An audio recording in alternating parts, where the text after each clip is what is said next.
Hey everyone, welcome to SaturdayCon. I hope you've been having a great con so far, and I'm happy to introduce Changing the Face of American Comics. So we're going to have a wonderful panel. We're going to have artist Jey Odin, and he's known for his comic Hammer, and we're going to have the iconic Sanford Greene, who is known for Bitterroot, and we're going to have Asia Fulmore, who is an awesome comic book illustrator.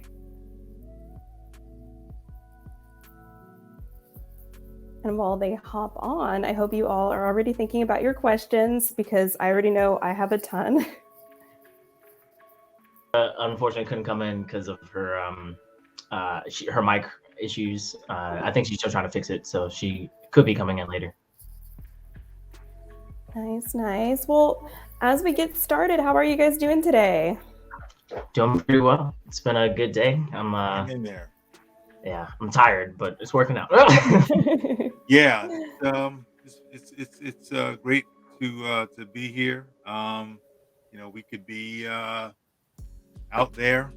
This time that we were just talking backstage about the state of things here. We got this blizzard that's coming our way, and it's mass hysteria out there. So it's kind of cool to be in this space right now.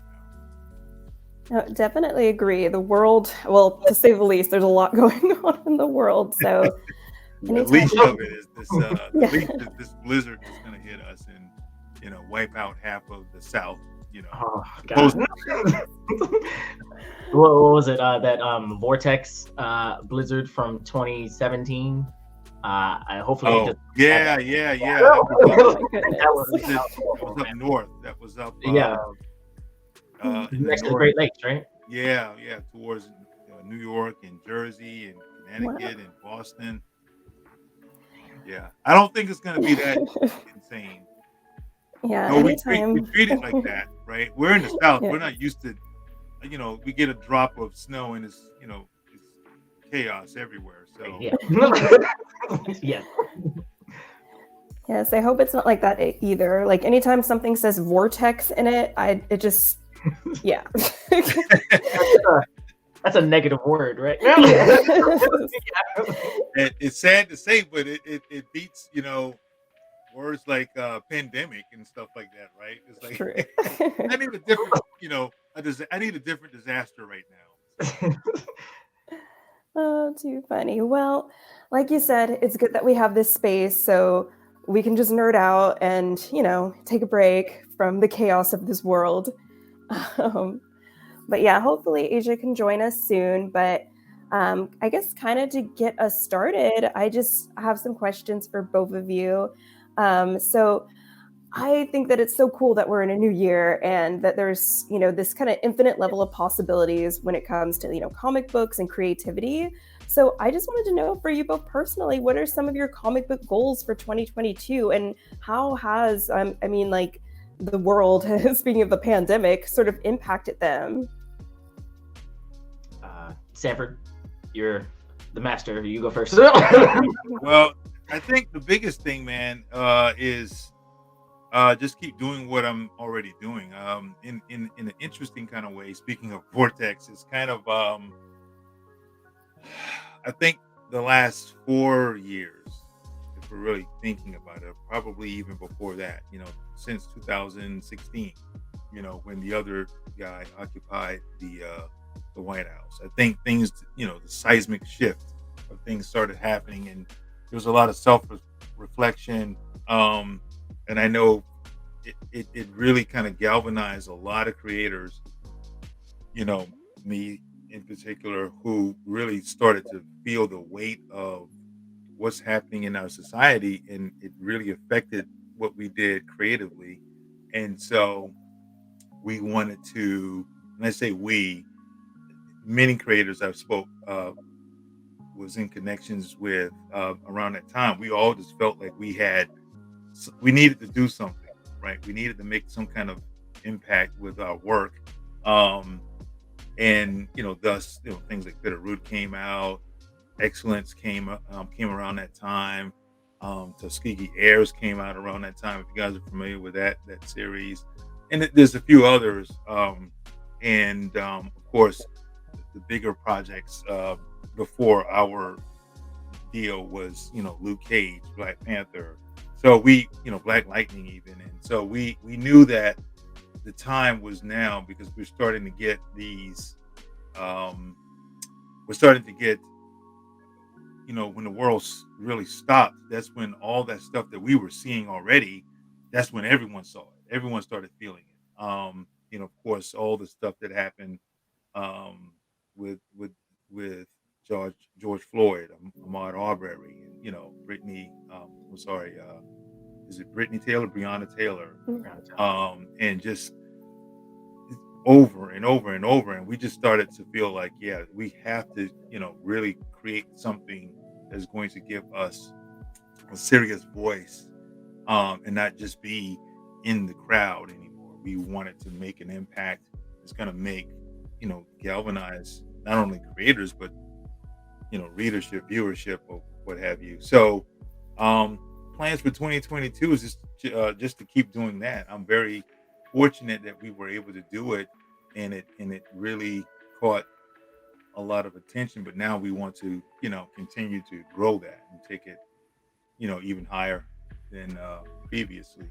It's not just for my own ego or what have you, but it is trying to plant seeds that will grow and continue to inspire young creators like my young brother here in Asia when she jumps on. That's the goal, is just to continue to build from what we started. Yeah, and for me, the plans I have for 2022 is I've been really busy. A lot of good work has started to pop up. I remember a long time ago, my mentor told me, if you do this for 10 years, that's when things finally start working out. So I'm starting to hit that 10-year mark, and a lot of good things are finally on the horizon. So my goal for 2022 is just, to do the best I can. Try to, there are a lot of new ideas that I have that one of them I'm working on behind the scenes. So, hopefully when that comes out, it'll have a more of a serious voice as opposed to Hammer. But when it comes to Hammer, I want it to be like the most entertaining, kind of like an escapism. There's so much horrible things going on right now in the world. So, I always love reading, comics, just like completely delving into that world. And, that's what I really want Hammer to be for, my fans, and hopefully some new fans in the future. So that's my goal.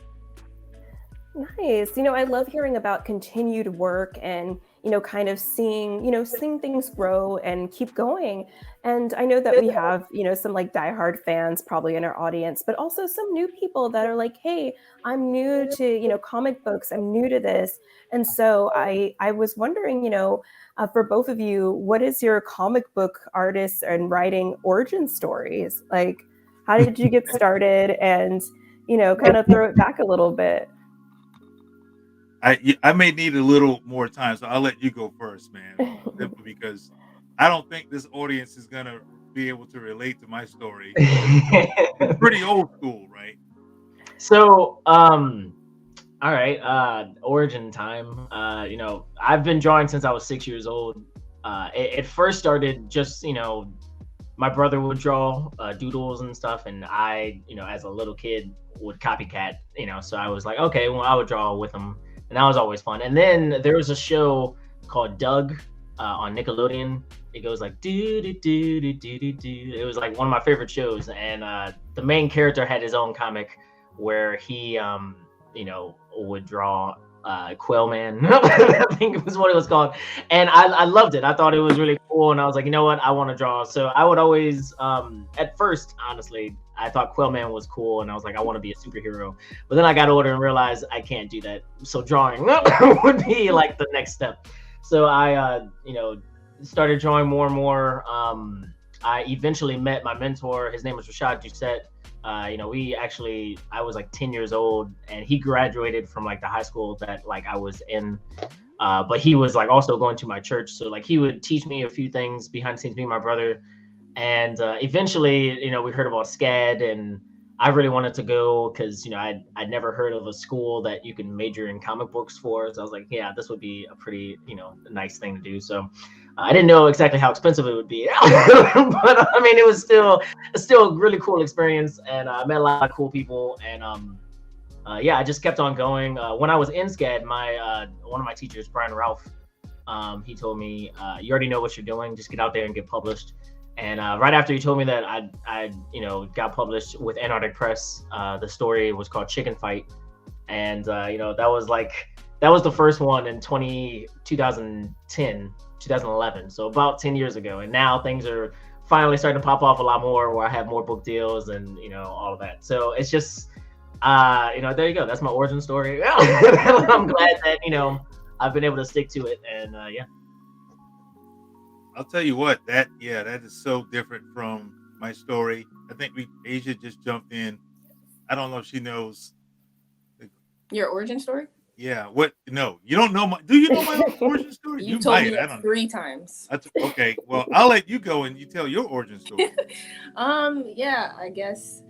So I went to like a regular like school and everything. My mom was really super pushing for the art thing since I was in middle school. So I've been in a lot of just little casual art classes and stuff.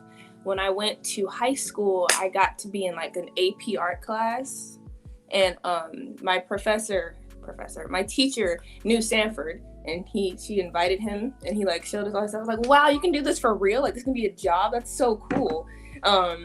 And then I tried to talk to him about it. He's like, I gotta go. And then he left. So after that, I kind of thought about it. I thought about going to SCAD, but I was poor. I could not make that work. So I just went to a little liberal arts school, and I met my professor. It was a program of 4 kids. So I had plenty of one-on-one experience. That was really cool. It was very kind of fine artsy, but it was super nurturing for it to be so small. And he actually also knew Sanford, and I was like, oh well, look South Carolina, so small. So after I graduated from there, I bumped into Sanford again, and I did the Benedict class, so that was great. She bumped into me. I tracked him down and forced him to let me in the program. So we did that for was it a year, and then we started the mentorship thing after that, and I think I managed to score my first book with DC at a children's book convention. My editor, she saw my stuff at a portfolio show, and she was like, oh, this is super cute. Would you like to do a book for us? And I was like, yeah, I would love to do a book for you. Thanks for asking. And the book just came out in November. It's called Amethyst, Princess of Gem World. It's a little cute little reintroduction of the Amethyst character to a younger generation. So I've just been riding that wave since.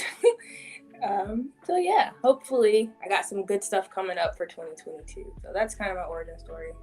Really boring, but it's okay.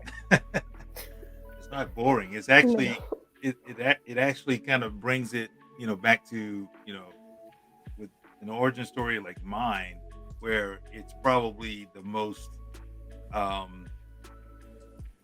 unrelatable than any of anyone who is probably even viewing right now. This is a younger generation. This is your internet generation. It for me, everything happened right before the internet became a real big thing. It was there, but things like dial-up. You guys ever heard of that? Probably not. So you heard of it? I'm a '90s kid. You heard of it in passing from your parents, oh yeah, dial-up, But seriously, I just went. I did a lot of the foot soldier deal. I went to conventions and showed my portfolio. Prior to that, I didn't know I wanted to do comics. I wanted to do animation. I thought, but when you're a poor black kid in South Carolina, what does that look like? People, in my circle didn't know what that was. They thought it was, they were just impressed that I could draw. They thought that was successful. Oh, wow, look, he can. I'm like, no, I'm not making income right now on this. But I'm glad you're supportive, or at least you're admiring what I can do. So going to school was the only viable option for me, along with going to conventions. So a lot of just legwork, you know, didn't have again um, the internet resource to show portfolios or post work or have an online presence quite just yet. So I got my first gig in Charlotte, North Carolina, at a convention called Heroes Con, which is, you know, probably one of the few conventions left in the country that allows the artists to come in and show their work to other artists. And it's a lot more. There's a lot of an educational aspect to that. You know, other conventions now it's all about the, you know, the stars from Walking Dead or whatever, you know, some other, you know, pop star, and, you know, long lines and huge crowds. But that show, to this day, still you can go to that show and walk around as an artist, a young artist, and show your work. They have a huge connection with SCAD actually. And I know Asia, she's showing her work there to a few other artists. So it's great feedback. And, you know, I will say this, that's the one thing we can all connect with, you know, your generation and mine, is that we both did that, you know, and that's why I wanted to have someone like Asia and other young artists go to that convention if they could, so that they can really get kind of the grassroots understanding of what it takes to make it in this industry. You know, there's so many artists right now that you just post your art on the internet and you'll probably get a few inquiries from that. And I think that's great, but there's something special about that one-on-one or that FaceTime, right? And just getting that kind of feedback. So once I got that feedback and those opportunities, my career just kind of took off from that standpoint. No, I love that. I mean, just awesome origin stories. Like Asia, there's nothing boring about yours. Like literally worlds collided when you met Sanford, and it's like, will you see him again? Oh, you did. And then, you know, it took All off the from time. there. Everywhere I went, it was like, oh, you know, Sanford, he draws too. I'm like, You know, living in this area, it's, you know, there's two things that will allow that connection to happen if you stay here in this area. You know, even with Fred, him owning Saturday AM, it's like our connection came simply because of the fact that he is into something that this area, black kids, you know, you're gonna find them. You're just gonna, it's just kind of slowly through osmosis. It's just gonna happen. You're gonna run into someone that knows someone, and more than likely, it's, you know, gonna be someone of color because they see you and they go, "Oh wow, you're a black artist. I know a black artist," or right. someone who's into anime or whatever. And of course, you know, my Fred he's a frat brother of mine, which was, that blew my mind because I have frat brothers that are into it, but not someone who is on the other side of it. Like he's not a fan. He's a businessman. He is a successful businessman, and that I was like, all right, we just got to connect. Period. If anything else, just to connect. It's not, you know, because you just don't see that, and I think that's that's such a powerful thing. It's like you know, that's something that could be, you know, used as a platform to really inspire so many other folks, you know, beyond this group. You know what that reminds me? Not only did you know like all of my professors, you also knew my uncle, and y'all were friends, and he told you about me, and you were like, oh, whatever, everybody's kid can draw. Well, and that's the thing too. It's funny because, you know, that goes, like, once you start to, you know, start to grow in your career, and people that they know you and they see your growth, they're going to say, "Oh, you know, I have a niece, or I have a nephew, or a cousin, or this other kid." You know, it happens all the time, and you know, it's like, you know, just being honest. There's times where you kind of just shake your head and nod and kind of keep it moving because Like, you oh, just. But this one, I gotta say, I was thoroughly impressed. I think the other part of it too is there's a component, I think, with especially with you know this younger generation. You may have the talent, but you still have to put in the work, right? You know, like both of these guys, they put in the work. So it's kind of like, all right, you can know me, you can know whomever, but if you're not putting in the work, you know, what's the point? You know, you're not going to necessarily be successful. You know, once I saw the work being put in, it was like, okay, I think this is going to be a good career for you guys. You know? Right. No, I think that's so true. And like, you said before, it's about that hard work, but also there are certain obstacles that you come across, especially as like Black artists and Black comic book creators. And so I just wanted to ask you all, why is it so often harder for Black people and people of color to break into the comic book industry? And what are some of the obstacles that you faced, and how did you get through them? Are you still getting through them? I guess I'll go first.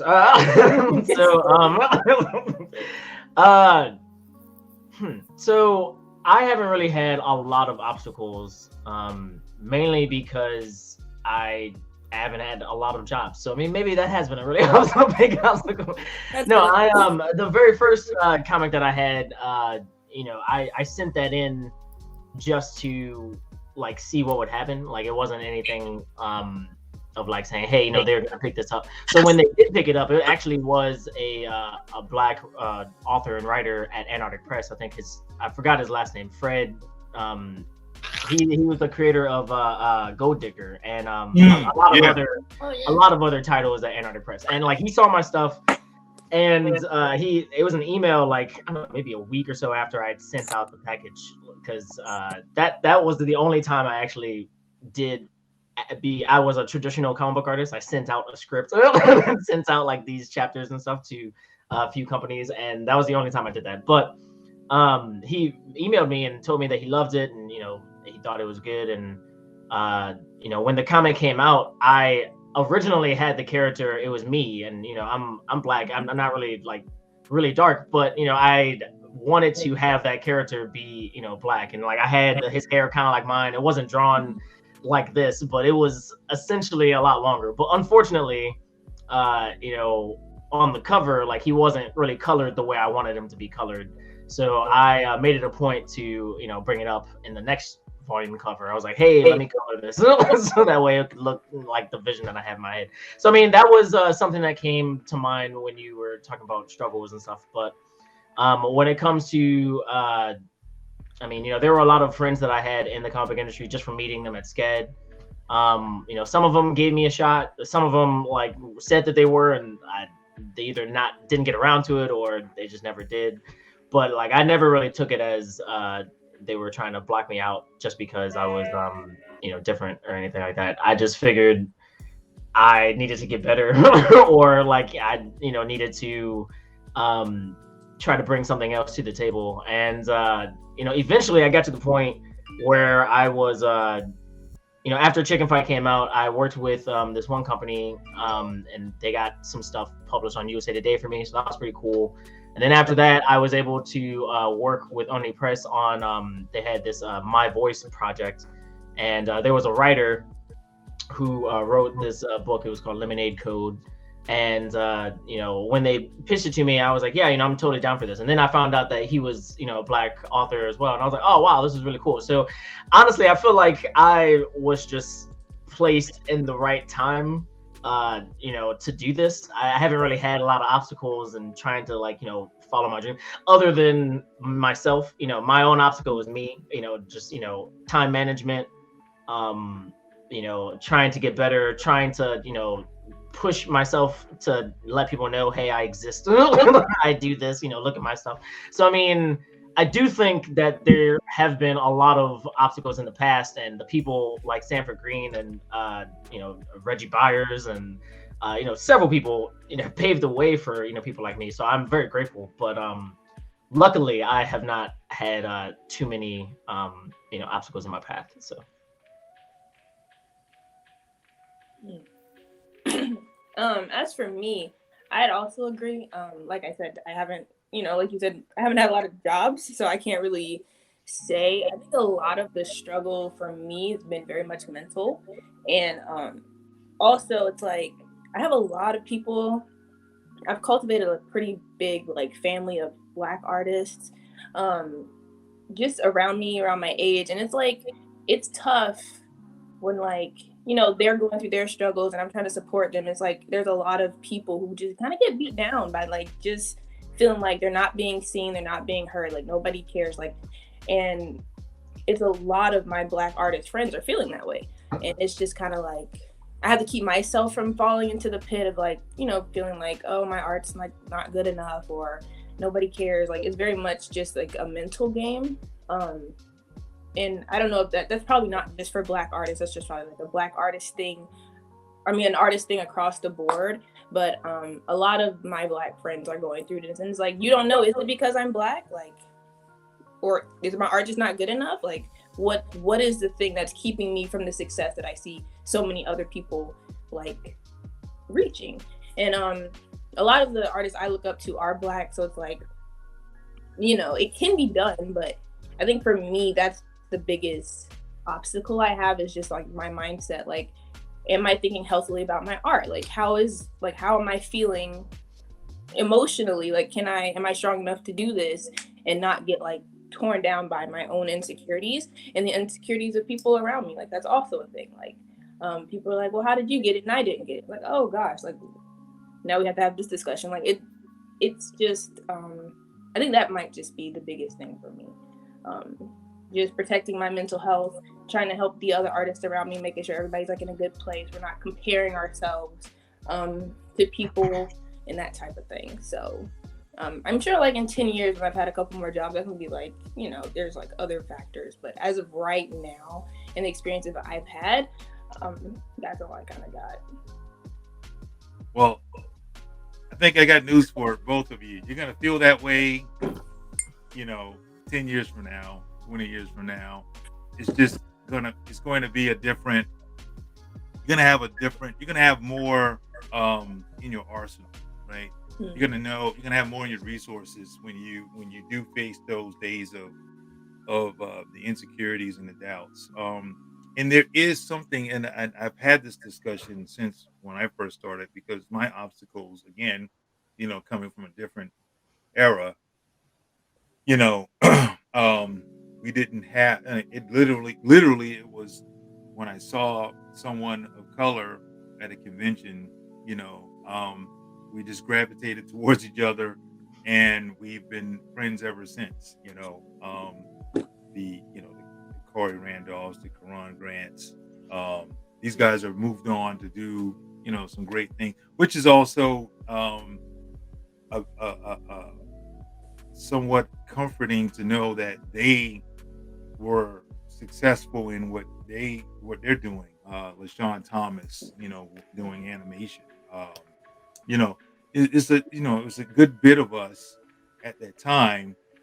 And when I say a good bit, for that time, it was like, oh wow, there's 10 of us. Okay, let's form a bond that we can hold on to throughout our times, and see what happens, and hopefully we'll be able to do like what you guys are saying, support each other and be there for various reasons, and yeah, for the most part, we all have moved on to do some great things. But in those times, it really was like, we're being knocked around, and some of it, I don't necessarily think had to do directly with our color, but indirectly, like the things that we were into artistically. I'm into, to hip hop, into, just urban. And at that time, it really was very conservative. Like now, everything has that layered in it, right? Somewhere, anime, hip hop, urban, or whatever you want to call it. Everyone wants to make their character look cool. I wanted to do characters even then that looked with the baggy pants, with the hats to the, and they were like, oh, wait a minute, that's a little too, too what? Too ethnic. Yeah, they didn't know what to say, but they knew they weren't ready for that. Mhm. And so even artistic, approaches, styles, it was very, influenced by, you know, urban culture, graffiti, even, stuff of that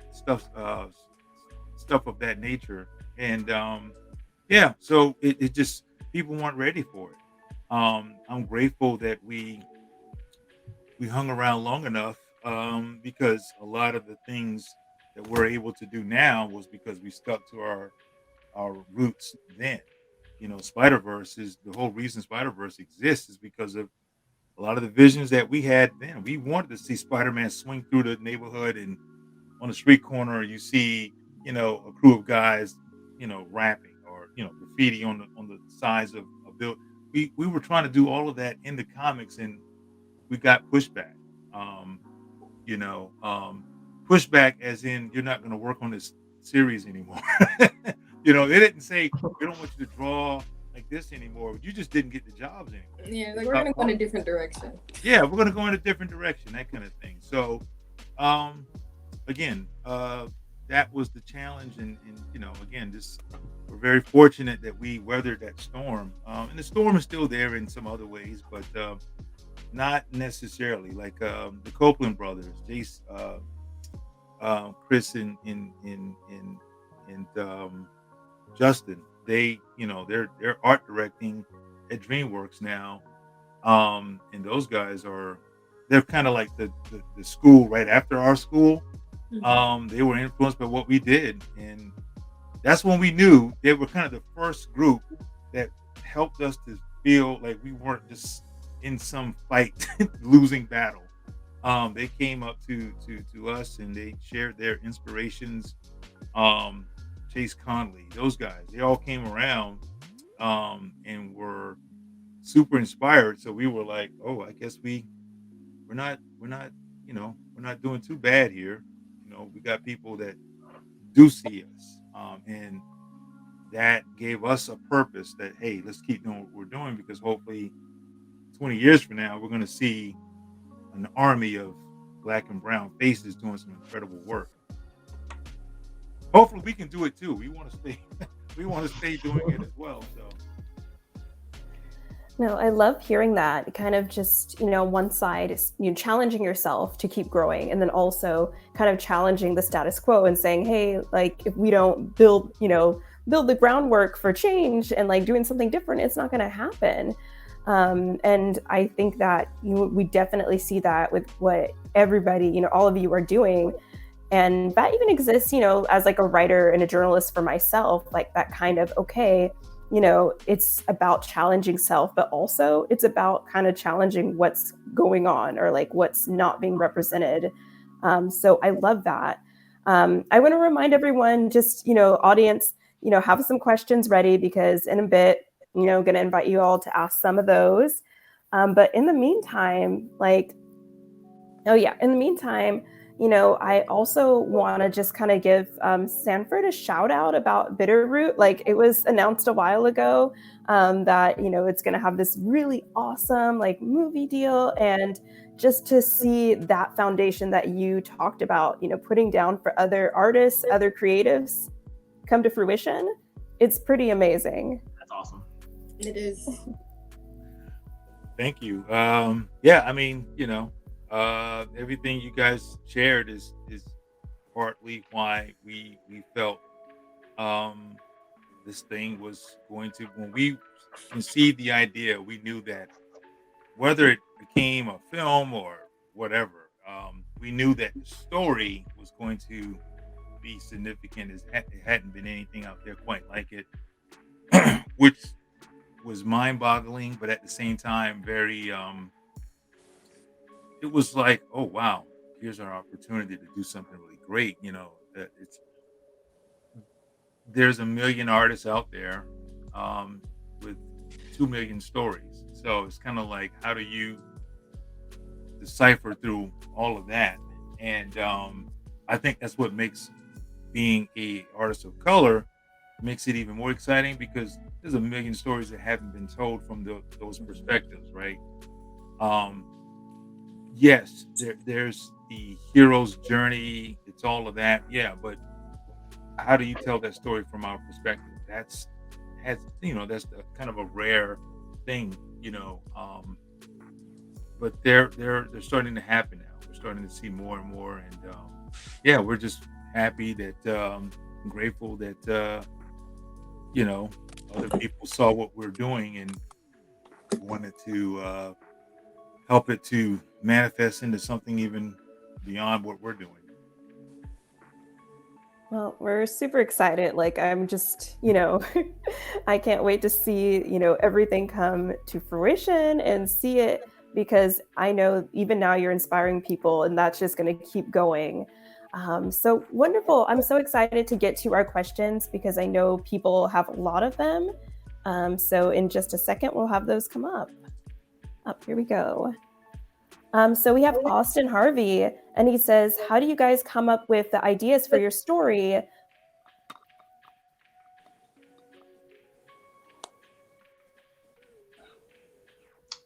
All right, I guess I'll go first. When she asked the question, I saw "Dear Future Me," and I'm like, "Is that?" I think it's from somebody named Dear Future Me. Yeah, yeah, that confused me too. How do I come up with my story? So when it came to Hammer, it was a lot of daydreaming.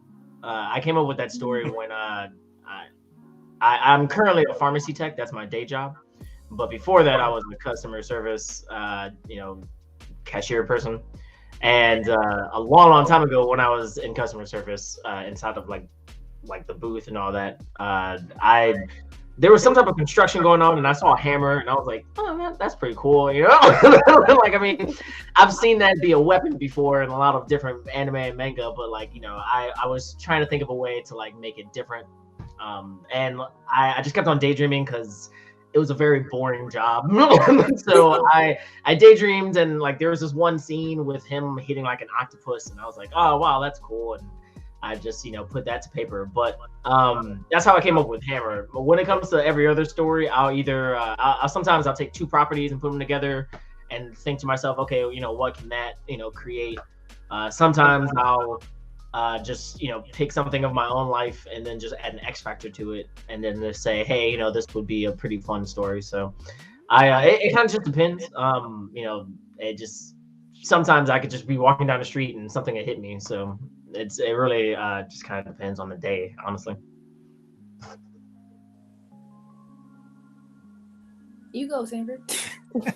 Well, I think it's everything that that was shared in terms of ideas is just your surroundings. I can have a dream. I can be walking. I can be washing dishes, and something will pop in my head that makes me go, oh. And there used to be a time where I would kind of try to file it, but there's too much going on for me to file anymore. So I literally stop everything that I'm doing, and I go and I jot it down. I have a notebook actually close by that's full of craziness right now. Sketch stuff, thumbnail stuff. It may not go anywhere, but it's always there. I just learned that recently. I used to just, I don't know, I would work and draw when when the inspiration comes. I'll try to draw it, or save it for later. But now I just stop what I'm doing and try to, go if I'm able to get to my notepad and jot down these ideas. So I think that's very important, is to, write these things down, even if it doesn't make sense. It's kind of like you just shared, hammer hitting an octopus. What does that mean? You don't know, but it jarred something in you that made you, inspired you. So just put it down, and it'll start to grow over time. I don't have an IP out yet, but when I'm working on 2 right now, and both of them I came up with just by being really inspired by something, extremely specific. One of them is based off of a friendship I saw in an anime once, and I was like, I love that relationship. I want to create a relationship like that. And then from there, I built everything around that. Nobody knows what I'm talking about, obviously, because it doesn't exist yet. But that is the idea that I came up with. So give me about 7 years. You mean 7 months, right? 7 7 No, I heard anime and based on, and I was sold. Our next question is, what are you most excited for in the coming year? Oh gosh. Work. Yeah, work. I'm excited. June 7th is when Hammer Volume 1 comes out. And I'm very excited for that. And there's a lot of other things that will be announced throughout Saturday AM. So I'm excited for everything with all that. But yeah, just work basically. I'm excited to not be in my day job anymore. So hopefully that'll happen sooner rather than later. Then I can have way more free time to get everything else done. So yeah. Mm-hmm. I would have said going back to regular life, but it doesn't look like do that. So whatever. Again, work is good too. It's something that you got that you said about, I'm going to touch on this really quick. You being in pharmaceuticals, right? If that's what if you meant I'm just joking. It's my day job, yes. Yeah. But you're dealing, I get that question a lot from young artists. How do I break from, my day job or 9 to 5? Me and Asia had that conversation a few months ago, honestly. And I think part of it is I honestly encourage young artists to stay on their day job as long as they can, if it allows you to still be creative, right? If it's a day job where it's just you can't get anything done, but also you have to make sure, like, what are the variables? Do you have a wife, kid, are you single, whatever? If those things if that's what your life structure is, one way or the other, that should determine how you make those decisions, right? I'll never tell someone to quit your day job or don't quit your day job or whatever. I tell them to assess their life, their situation. Do you have a family? If you have a wife, kids, whatever, are they truly behind your creative side? That's the other thing too. You can be single and you need that support as well from family, friends, or whatever.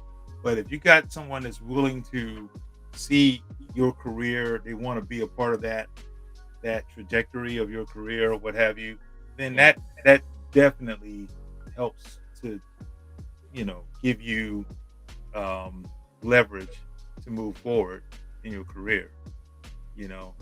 So it's up to the individual overall, but that's really cool to hear you share that, because I think that's so hard for a lot of young folks, especially Black, who feel like they can't get a leg up career-wise with their art, because they got to pay bills, and that's fine.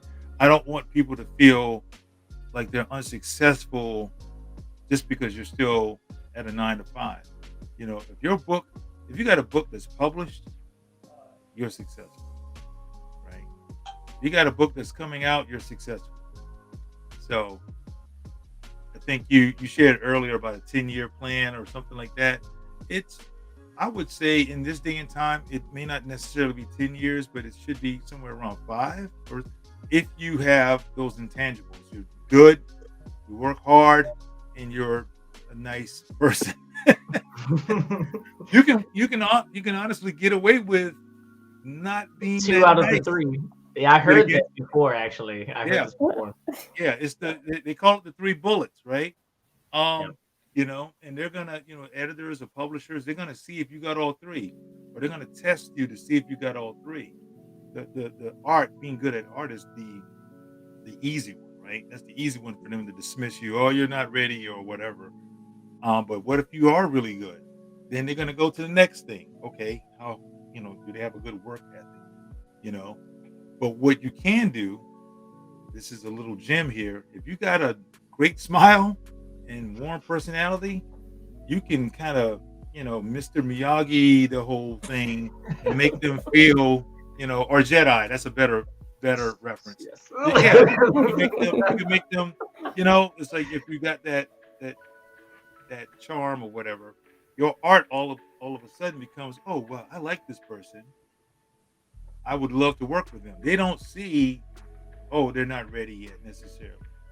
You may be good, but not good enough. But your personality helps to take it over the hump. There you go. Yeah, I've heard that before. Yeah, I try to have all three. I'm not sure if I do, but I try to have all three. Yeah, I think both of you guys are good. Good. I don't think I'm nice, so it must be the other ones. Well, we talked about that. I think we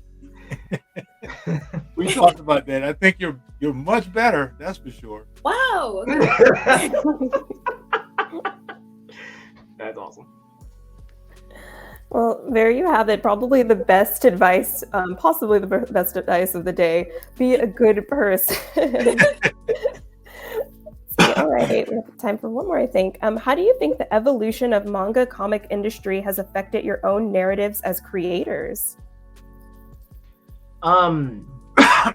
So I've always loved manga. The very first manga I ever bought or ever got was Ragnarok. The first one that I bought was Dragon Ball Z, but I loved it, and it was, it really made me think, wow, this is what a comic book could be. Because before that, it was like Archie comics, and every now and then you get like an amazing Spider-Man issue, or something something pretty action-packed. But manga, somebody told me a long time ago that the difference between manga and comic books is, when it comes to comic books, you're telling the story, but when it comes to manga, you're living the story with that character. So I try to keep that mindset when I'm drawing Hammer and like every other story I do. But just like the look of it is like, I don't know, it was like the thing that just made me make my eyes wide open and say, I have to look at the next page. I have to look at the next page. So I try to just keep that that aesthetic and that feeling, in all of my work.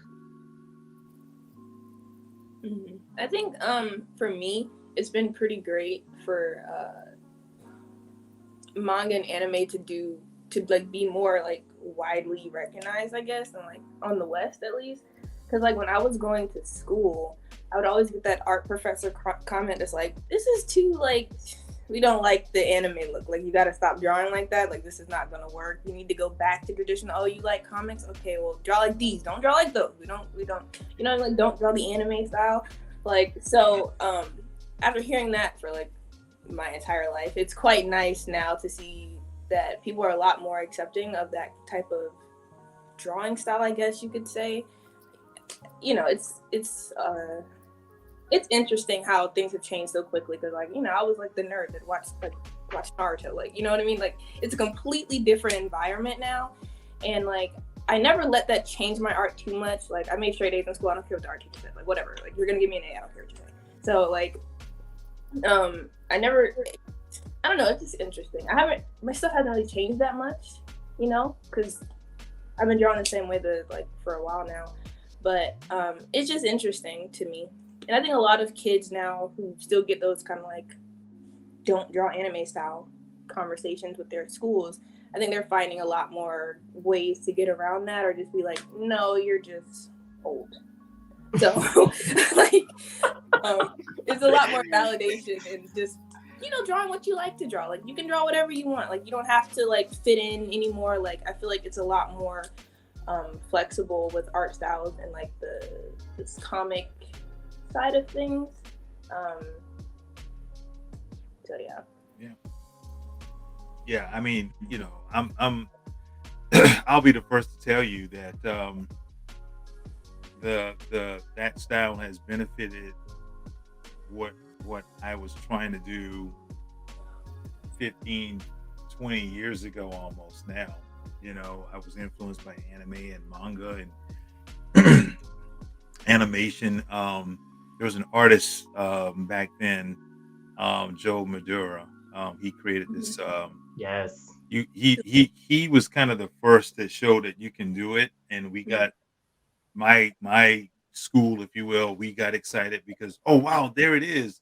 You can tell he's influenced by anime and manga, and we tried to go through the door, but we learned that that door was like it was that wide, and there were like 30 of us trying to go through.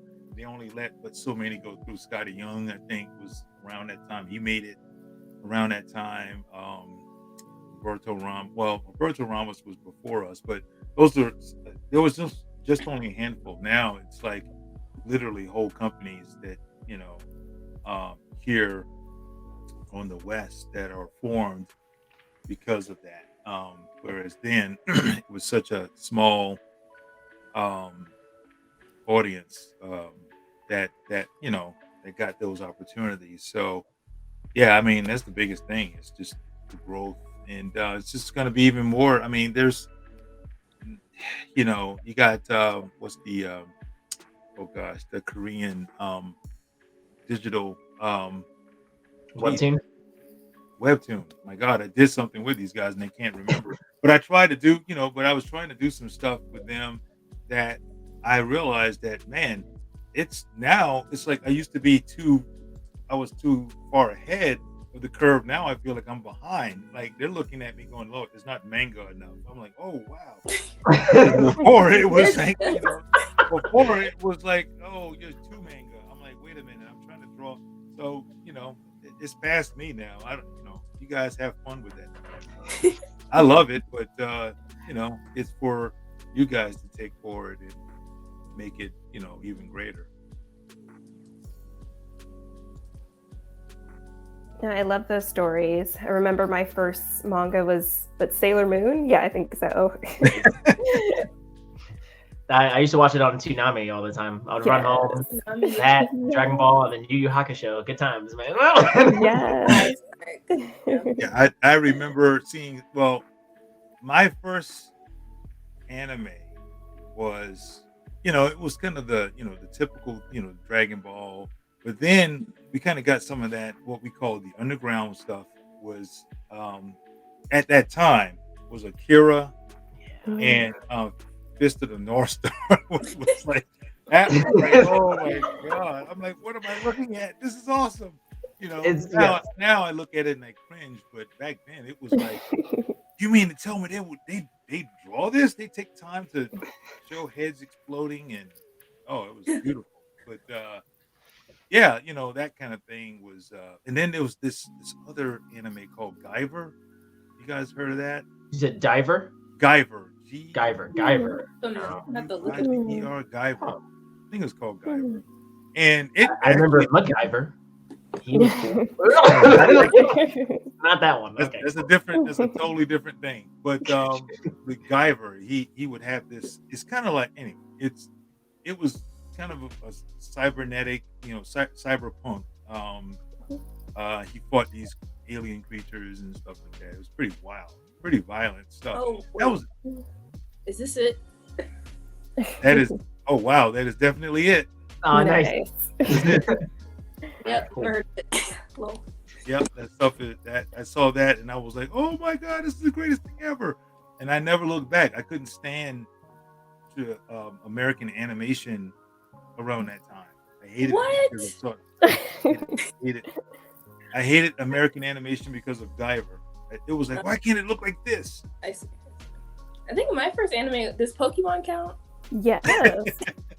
Pokemon, yes. Pokemon, then it went to like Inuyasha after like all that good stuff. Toonami, obviously. Yeah, you guys are in that generation where all that stuff sucked to me. I was like, oh my God. I'm sorry. Wait, what did you say? I didn't hear you. You said it sucked. What about Naruto? I mean, that was good. Naruto that came out around the time. Yeah, that was awesome. I love that. Right after, okay. Yeah. Okay, so you like Naruto, but you don't like Inuyasha? No, I thought you said what's the name of it? The one with the cards, the guy with the spiky hair. Yu-Gi-Oh. Yu-Gi-Oh. That's what. Yeah, that's great. What Yu-Gi-Oh was good too. I mean, the animation kind of weird, but I mean, it was cool. Come on, Heart of the Cards, guys. Come on. Yeah. Come on. Yes. You guys are starting to geek out now. It's like beyond my pay grade. I have no idea. Like again, I know that stuff, but I'm just like, I do love what you said. Inuyasha, is that the one with the white hair? Yeah. And he had like the Tetsaiga swords, like really big. Yeah, that was cool. Yeah, that was pretty cool. Okay, I just started rewatching that actually. Kagome is the worst character, but it's okay.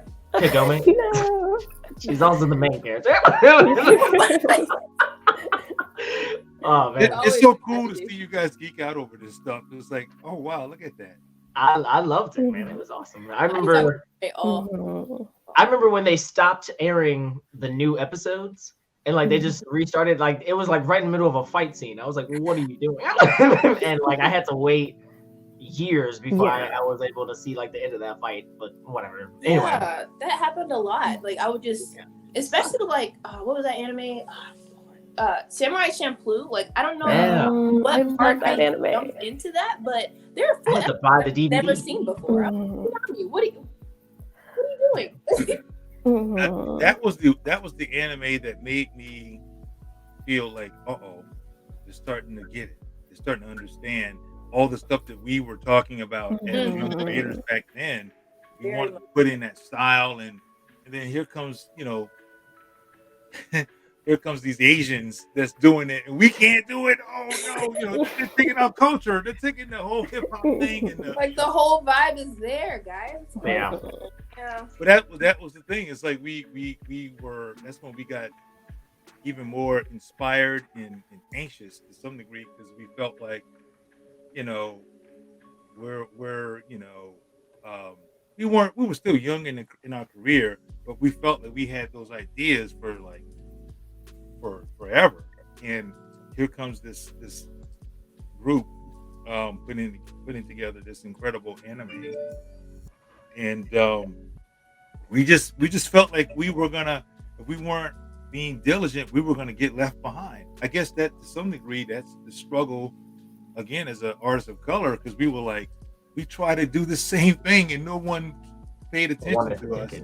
Right. And here comes these guys, and they're making it happen. So I think that's why LaShawn Thomas really got, he is the only one that went completely out in towards that career.